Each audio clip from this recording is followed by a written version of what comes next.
محفلیں جمائیں گے جب امام آئیں گے، بام و در سجائیں گے۔ اعوذ باللہ من الشیطان الرجیم، بسم اللہ الرحمن الرحیم۔ حضرت علامہ باقر مجلسی علیہ الرحمہ نے اپنی مشہور و معروف کتاب بحار الانوار کے 53ویں جلد اور اس کے 24ویں باب میں ایک رسالے کو تحریر فرمایا ہے، اور اس کا نام جو کہ 36 نمبر صفحے پر موجود ہے، رسالہ جزیرہ خزرہ و بحر ابیس۔ تو اس میں ایک داستان ہے جزیرہ خزرہ کی، اور یہ جزیرہ خزرہ ریاست ہائے متحدہ امریکہ یعنی USA کی جو اسٹیٹ ہے میامی، اس کے قریب واقع، اور مختلف مقامات پر یوٹیوب پر اور دیگر ویب سائٹس پر آپ کو اس کے حوالے سے معلومات مل جائے گی، اور ہر بندے نے اپنے اپنے عقیدے اور نظریے اور اپنے اپنی سوچ کے مطابق اس کے نام رکھے ہوئے ہیں۔ اسے جزیرہ برمودا بھی کہتے ہیں، برمودا ٹرائنگل بھی کہتے ہیں۔ تو اس مقام پر کسی بھی شخص کی رسائی جو ہے وہ ناممکن ہے، اور آج تک کوئی بھی وہاں نہیں جا سکا سوائے اس کے کہ جسے میرے مالک حضرت امام زمان علیہ السلام کی رضا حاصل نہ ہو۔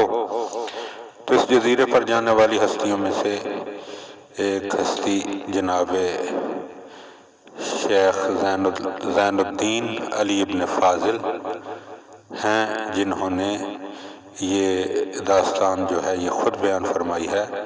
تو اب انہی کی زبان سے یہ داستان میں آپ کی خدمت میں پیش کر رہا ہوں۔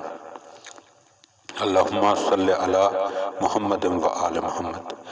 شیخ زین الدین علی ابن فاضل نے بیان کیا ہے کہ چند سال میرا قیام دمشق میں رہ چکا ہے۔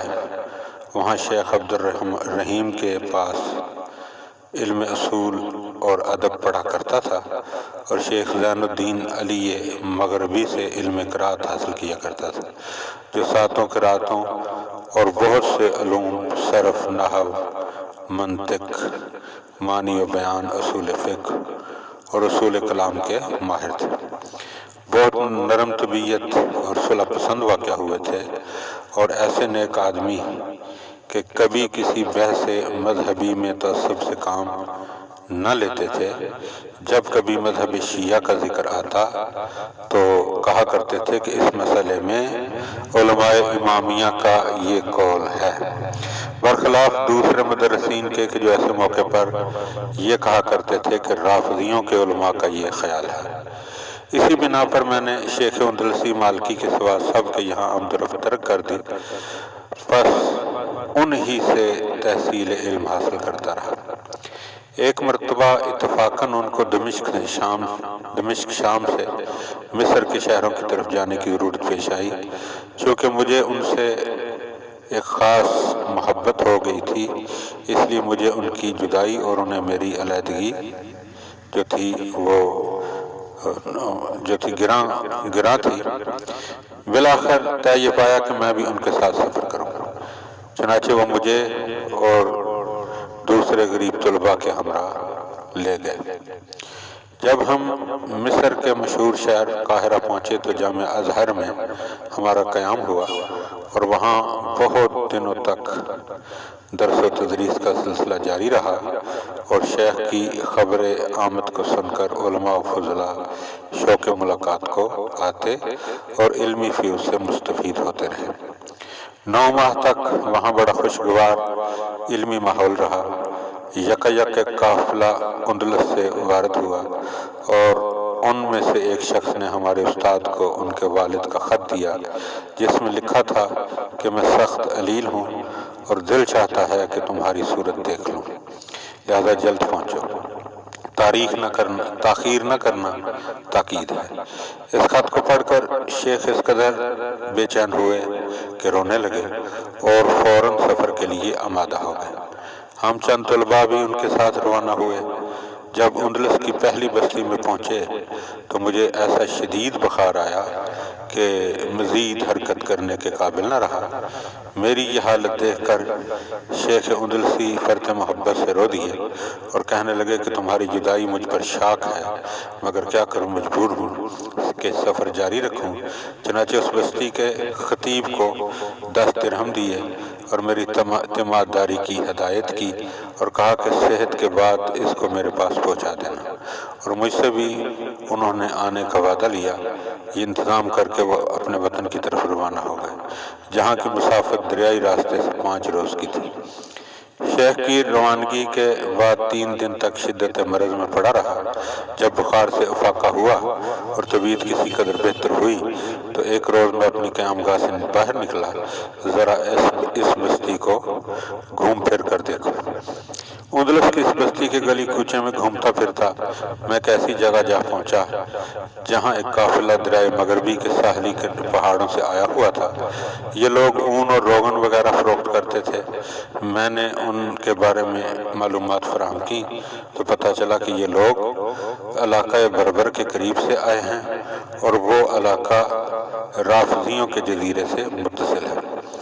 یہ سن کر مجھے ایک طرح کی فرحت محسوس ہوئی اور دل میں اس جزیرے کے دیکھنے کا شوق پیدا ہوا، اور یہ معلوم ہوا کہ یہاں سے وہاں تک 25 روز کی مسافت ہے، جس میں 2 روز کا ایسا راستہ ہے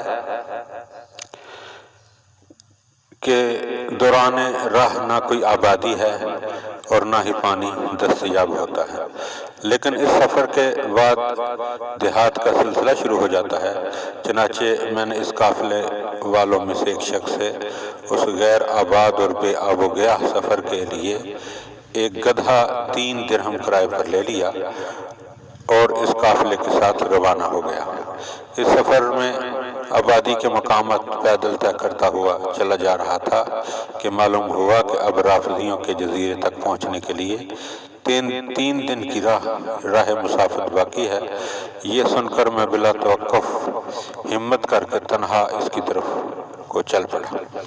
بہر صورت اس جزیرے میں جا پہنچا۔ وہاں جا کر دیکھا کہ ایک شہر ہے جو 4 دیواری کے اندر محفوظ ہے۔ بڑی بڑی مضبوط عمارتیں ہیں اور یہ شہر دریا کے کنارے پر واقع ہے۔ اس میں بڑے دروازے سے، جس کا نام دروازہ بربر ہے، شہر کے اندر داخل ہوا۔ اس کی سڑکوں پر پھرتا رہا، بعض لوگوں سے وہاں کی مسجد کا پتہ دریافت کیا اور میں مسجد تک جا پہنچا، جو بڑی بلند، وسیع اور شہر کے مغرب میں لب دریا واقع تھی۔ مسجد میں داخل ہو کر میں سمٹ کر ایک طرف بیٹھ گیا تاکہ کچھ آرام کر لوں۔ اتنے میں مؤذن نے اذان دی شروع کر دی اور حی علی خیر العمل کی صدا بھی بلند کی، اور بعد فراغت تعجیل ظہور حضرت صاحب الامر کے لیے دعا بھی کی، جسے سن کر میں بے اختیار رونے لگا۔ پھر جوک در جوک لوگ مسجد میں آنے لگے۔ وضو کرنے کے لیے اس چشمے پر جاتے جو مسجد کے مشرق میں ایک درخت کے نیچے جاری تھا۔ میں ان کا طریقہ وضو دیکھ کر خوش ہوا تھا کہ یہ لوگ اس طرح وضو کر رہے ہیں جو ائمہ اہل بیت علیہم السلام سے منقول ہے۔ اس کے بعد ایک صاحب بہت ہی خوش شکل نہایت سکون و وقار کے ساتھ مسجد میں داخل ہوئے اور محراب میں جا کر اقامت کہی، اور سب لوگ صف بستہ ہو گئے اور ائمہ طاہرین علیہم السلام کے طریقہ کے مطابق جملہ ارکان و واجبات و مستحبات کے ساتھ باجماعت نماز ادا کی۔ اسی طرح تاکیبات و تسبیحات کی صورت بھی رہی۔ چونکہ میں تکان سفر کی بنا پر شریک جماعت نہ ہو سکا تھا، اس لیے سب لوگ میری طرف تعجب خیز نظروں سے تکنے لگے، اس لیے کہ میرا شریک جماعت نہ ہونا انہیں ناگوار گزرا۔ پھر وہ مجھ سے پوچھنے لگے کہ تم کہاں کے باشندے ہو، تمہارا مذہب کیا ہے؟ اللہم صلی علی محمد و آل محمد۔